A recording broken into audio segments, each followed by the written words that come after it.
2024년까지 마스터 플랜을 좀 만들겠다. 이렇게 발표를 하면서 지금 일기 신도시 주민들 사이에는 팽당한 거 아니냐. 희망 고문만 당했다. 임기 내 일기 신도시 재정비 첫 삽들 계획이 아예 없었다. 윤석열 정부가 지난 8월 16일 주택 공급 대책을 발표를 했죠. 국민 주거 안정 실현 방안이라는 내용이었는데, 이 중에 이제 크게 관심을 끌었던 것 중에 하나가 이제 일기 신도시, 수도권 일기 신도시, 분당, 일산 이런 곳들의 재정비 방안과 관련된 내용인데, 이게 그동안에는 이게 상당히 좀 빨리 좀 해줄 것처럼 정부가 얘기를 하다가 막상 이날 좀 발표에서는 2024년까지 마스터 플랜을 좀 만들겠다. 이렇게 발표를 하면서 지금 일기 신도시 주민들 사이에는 팽당한 거 아니냐. 뭐 그런 얘기 나왔습니다. 이런 얘기가 지금 나오고 있죠. 그래서 뭐 뒤통수 쳤다. 표파리형 공약이었나. 그래서 일산 분당 주민들이 특히 뿔났다고 합니다. 공약 파기다. 일기 신도시 재정비 이번 정부에서 물 건너가냐. 뭐 이런 얘기가 나오죠. 그리고 또 뭐 집값도 벌써 하락했다는 그런 얘기도 나옵니다. 뭐 분당 일산 아파트 벌써 1억. 좀 약간 과장된 측면이 있어요. 호가겠죠. 호가고 지금 떨어지는 건 어차피 금리 때문에 그런데 이게 2024년 윤 대통령의 일기 신도시 재건축 공약이 뭐냐면 10만 가구 여기다 추가로 공급하겠다. 그 다음에 심기현 인수위 부동산 TF 팀장이 올해 말이나 내년 초에 마스터 플랜을 통해 가지고 종합 발전 계획을 구상하고 이에 따라 질서 있게 재정비를 진행할 것이다. 이런 얘기까지 나왔어요. 그러니까 사람들이 이거 내년 초 정도는 나오는 거 아니냐 이렇게 생각했다가 이게 2024년이라고 그러니까 희망 고문만 당했다. 거기다 더군다나 중요한 게 뭐냐면 재건축 안전진단 완화도 사실 연말로 넘어갔어요. 근데 이거는 정말 그러면 일기 신도시 특별 약발이 끝났느냐? 글쎄요, 뭐 약발이 끝난 건 아니겠죠. 그래서 윤 정부 여기 단독 뉴스까지 나왔어요. 뭐냐면 임기 내 일기 신도시 재정비 첫 삽들 계획이 아예 없었다. 왜냐하면 이번에 270만 건 공급 계획에 일기 신도시 재정비와 관련된 인허가 물량이 포함이 안 됐다는 거예요. 그래서 이건 사기다. 뭐 이런 식의 어떤 얘기를 하니까 원희룡 장관이 발끈하고 나타났어요. 공약 파기 주장은 무책임한 선동이다. 왜냐하면 일기 신도시를 갖다가 재건축까지 들어가려면 좀 해야 될 게 많아요. 이게 보통 한 30만 가구 돼요. 일기 신도시가. 그리고 신도시 전체를 재건축한다?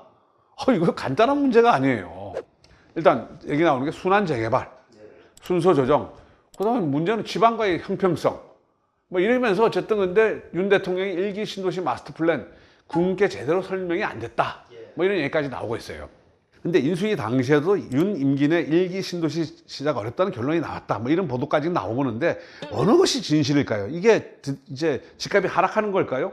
근데 당시에 보면 용적률을 500%까지 올려주겠다. 뭐 그러니까 사람들이 다 신도시 재건축하면 500% 되는 줄 알아요. 그런 건 아니고 일부가 그렇다는 거죠. 역세권에.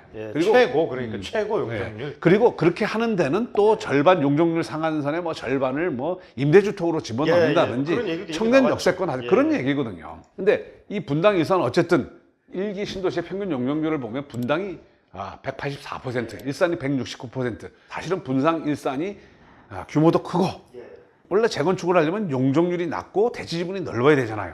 거기에 딱 맞는 게 분당 일산이에요. 근데 보통 200%쯤 되면 재건축하기 힘들다고 봤거든요. 그렇죠. 근데 어쨌든 분당이 184니까 좀 약간 애매했는데 애매모호하죠. 했는데 용적률 인센티브를 좀 더 받으면 더 쉽지 않겠느냐. 그랬고 일산은 어차피 170%니까 좀 더 여유가 있었고요. 근데 생각을 해보면 일기 신도시가 지금 전체 30만 가구예요. 서울의 아파트가 몇 가구입니까? 170만 채예요. 강남 3구가 33만 가구예요. 그러니까 사실은 일기 신도시를 한꺼번에 재건축한다?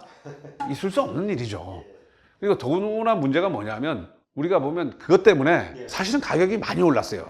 보면 기대감이 참 엄청났죠. 엄청났어요. 그래가지고 특히나 일산 같은 가격이 안 뛰다가 이 작년부터 재건축 그 기대감이 나오면서 가격들이 막 올라가고 그 전에 리모델링 하겠다는 단지들도 그러면 우리도 재건축을 하죠. 왜 리모델링을 해? 그 다음에 일산도 거래량이 늘고 신고가가 막 올랐어요. 그래서 일기 신도시는 특별법을 만들어가지고 재건축을 빨리 해주겠다. 그런 법들도 막 발의가 됐어요. 그건 국민의힘, 민주당 다 발의가 됐어요. 근데 심지어 이 양반들은 일기 신도시뿐만 아니라 이기 신도시까지도 특별법을 만들어서 재건축을 해주겠다고 한 거예요. 이러다가 지방에서 뿔나요. 왜냐하면 일기 신도시의 아파트들이 대개 한 90년도 초반부터 이제 입주를 시작했지 않습니까? 근데 일기 신도시는 계획도시인데다가 사실은 지방의 아파트들에 비하면 혹은 훨씬 한 10년 일찍 입주를 한 음마아파트나 이런 데 비하면 굉장히 주거 여건이 양호해요, 상대적으로. 그러면 일기 신도시에만 해줄 거냐, 이런 논리들이 있어요. 그래서 일기 신도시 특별법으로 만들어야 된다는 주장과 아니다, 그냥 재건축 일반의 법을 좀 완화해 가지고 같이 해가는 것도 방법이다, 뭐 이런 달리 있어요. 그러니까 의견이 뭐 분분합니다. 예. 그렇죠. 신도시만 특별히 재건축 우대해야 하는가? 그다음 용적률은 얼마까지 허용해야 되는가? 가령 300%, 뭐 500%인데 단지마다 어떤 데는 300%, 어떤 데는 500%, 어떤 데는 400%할 거냐? 임대주택은 도대체 얼마나 만들 거냐? 그다음에 안전진단도 생략하자. 30년 넘었으면 뭐 이런 주장도 있었어요.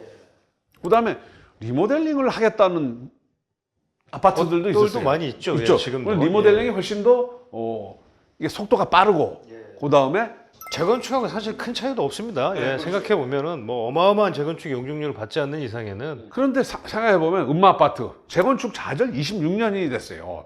음마아파트가 79년에 입주했어요. 근데 1996년부터 재건축을 추진했어요. 여기는 아시다시피 지하주차장도 없어요. 근데 일기 신도시 지하주차장 있는 데도 많죠. 예, 그렇죠. 그리고 여기 뭐 아시다시피 지금 녹물 나오고 와, 유명합니다. 진짜 유명하고 가보면 뭐 어쨌든 주차난. 그럼에도 불구하고 왜 음마아파트가 재건축이 안 된 것 같아요? 일단 용적률이 좀 문제가 있겠죠. 또 하나 문제가 뭐냐면 여기도 한 4천 가구 되니까 4천 가구를 이주했을 때 발생할 수 있는 전세 대란, 이주 대란, 그다음에 집값 자극, 뭐 이런 것 때문에 사실 그렇게 보면 음마아파트가 무슨 우리가 죄인이냐, 이런 얘기도 나올 것 같아요. 그다음에 잠실 주공 5단지 준공일자가 1977년이에요. 물론 이제 내년쯤이면 이주를 시작한다고 여기는 해요. 이제 뭐 이미 진행이 되고 있죠. 근데 여기도 보면 2000년서부터 쭉 그 계획만 한 20년 걸린 거죠. 걸린 지금 거예요. 2022년이니까. 그러니까 근데 여기는 용적률도 138%예요. 그러니까 뭐냐면 우리가 아시다시피 재건축이라는 게 그렇게 쉬운 게 아니에요. 지금 둔촌 주공에서 나타나는 거 있잖아요. 재건축 분담금을 얼마나 할 것이냐. 나는 몇 평에서 살겠다. 뭐 이런 것도 주민들 사이에 의견도 많아요. 그리고 나는 재건축하기 싫어, 이런 사람들도 많이 있을 수 있는 거거든요. 그래서 뭐냐면 이게 지금 신도시를 하려면 특별법을 만들 거냐, 못 만들 거냐. 그다음에 용적률 상향 조정했다는 이 가격 급등의 문제는 차치하고라도 멸시에 따른 전세나 임대 대란, 이게 제일 우려돼요. 그럼 30만 가구, 1년에 3만 가구 할 수 있을까요? 어렵죠. 1년에 3만 가구면 3만 가구도 어마어마합니다. 그럼 10년 걸려요. 1년에 우리나라에서 하는 재건축이 3만 가구 안 돼요. 이런 여러 가지를 난제를 감안해서, 그다음에 이게 신도시를 재건축한다는 건 뭐냐면 개별단지 재건축하고 달라요. 도시의 기능을 다시 분산하고 없는 기능을 넣고 이런 거에 대한 뭔가 공청회도 있어야 되고, 그것만 준비하는데 한 1, 2년 걸린다는 게 공기업의 설명이에요. 근데 어쨌든 중요한 건 뭐냐면 지금 재건축 빅빙 시대가 열렸어요. 윤 대통령이 어쨌든 재건축 규제 완화, 이게 지금 8.16 대책에서 재건축 규제 완화에 대한 일정이 연말로 결정이 됐지만 이거는 어차피 가는 거예요. 우리가 지금 얘기하는 게 8.16 대책에 5년간 270만 가구 인허가인데 서울만 50만 가구 인허가도 2년으로 단축하겠다. 이 인허가라는 게 바로 재건축 재개발 인허가 아닙니까? 오세훈표 신통계획을 전국을 확산한다. 이게 8.16 대책의 핵심이에요. 그러면 이건 뭐냐면 재건축을 해주겠다는 거예요. 근데 문제는 뭐냐면 재건축을 해주겠다는데 지금 두 개가 있어요. 제초안. 이게 어떻게 되느냐에 따라서 사실은 재건축이 되느냐 안 되느냐. 아무리 특별법을 만들어 신도시 제초안을 배제할 수는 없을 거 아니에요. 그럼 제초안과의 어떤 충돌, 이 부분이 어떻게 되느냐에 따라 가지고 사실은 안 될 수도 있는 거예요, 사실은. 그러니까 이제 뭐 결국은 저런 문제들이 좀 이 마스터 플랜에 사실은 다 포함돼야 되겠죠. 예. 그다음에 안전진단 기준. 이것도 평가 기준을 뭐 구조 안전성 평가를 50에서 최하 30% 낮춘다는 건데, 이건 과거로 돌리는 건데, 그러면 딴 아파트들은 안전진단 기준을 적용하고 신도시는 안전진단 기준을 적용 안 할 거냐? 그거는 현실적으로 좀 무리겠죠. 무리겠죠. 그러니까 아직은 뭐냐면 이 두 가지가 어떻게 개편이 돼야 될 거예요. 그 다음에 우리가 굳이 마스터 플랜이 없더라도 서울시 같은 경우 지금 어떻게 하냐면 신통계획으로 여의도 시범, 시상 60층, 여의도 한양, 시상 50층, 용적률 6%까지 100%로 올려요.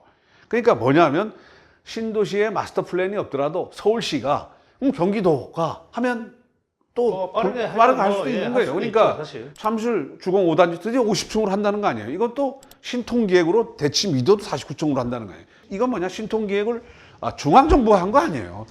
서울시가 하는 거예요. 그러니까 이게 약간 우리가 지금 착각을 하고 있는 게 여러 가지 재건축이라는 게 생각만큼 쉽지 않아요. 그래서 그 틀을 빨리 만들어 두면 그거는 이제 그 다음에부터 하는 거예요. 근데 약간 이제 오해의 여지가 있었어요. 2024년이라는 그걸 했어요. 그럼 2024년이 뭐냐? 국회의원 선거가 있어요. 이때를 겨냥해서 넘긴 거 아니야? 이런 오해를 받기에 딱 좋은 그거 같아요. 근데 제가 생각하기에는 그런 것도 있지만 2024년의 의미는 뭐냐면 지금 전국 주택건설 인허가 물량을 보면 수도권도 마찬가지인데 2020년부터 늘어나고 있어요. 그러면 2024년부터 재건축을 할 수 있는 인허가 물량이 늘어난다는 건 뭐냐면 입주 물량이 좀 늘어날 수 있는 거 아니냐. 사실은 재건축이 우리가 지금 보면 2024년, 25년, 26년 정도 돼야 서울의 입주 물량도 늘어나고 그럴 것 같지 않습니까? 예, 2024년 넘어야지 지금. 근데 지금 뭐 서울이야 뭐 기대 난망일 수 있죠. 오히려 수도권에 이제 신도시가 2027년 정도부터는 입주가 될 테니까 네. 이제 예, 그런 그래서 부담 그런 좀 것까지 감안해서 그러면 사실은 현 정권 내 한두 개 스타트 할 수 있겠지만 한 시범단지나 뭐 이런 데 할 수 있겠죠. 근데 전반적으로 하기에는 어쨌든 재건축에 한 10년 이상 걸리는 사업이겠죠. 근데 빨리 하는 건 분명히 있을 거예요. 정부도 더군다나 이제 이것 때문에 난리가 났기 때문에 일부에서는 좀 빨리 하려고 빨리 하는 있겠지만 기본적으로 재건축하기는 쉽지 않다. 여기 아까 하태경 의원의 그 법을 보면 이제 문제는 이제 특별법이 통과되느냐도 굉장히 중요한 건데 여기 보면 1, 2기 신도시를 포함해서 지방 거점 계획도시 사업 대상지 여기는 뭐 지방 도시도 하자 뭐 이렇게까지 하는 예, 거예요. 아무래도 이제 뭐 아까 말씀하신 형평성 문제도 있기 때문에 예. 여기 보면 내용 중에 있어요. 도계획도시 재생사업 활성화면 기본계획 10년 단위 수립해서 5년마다 재검토한다.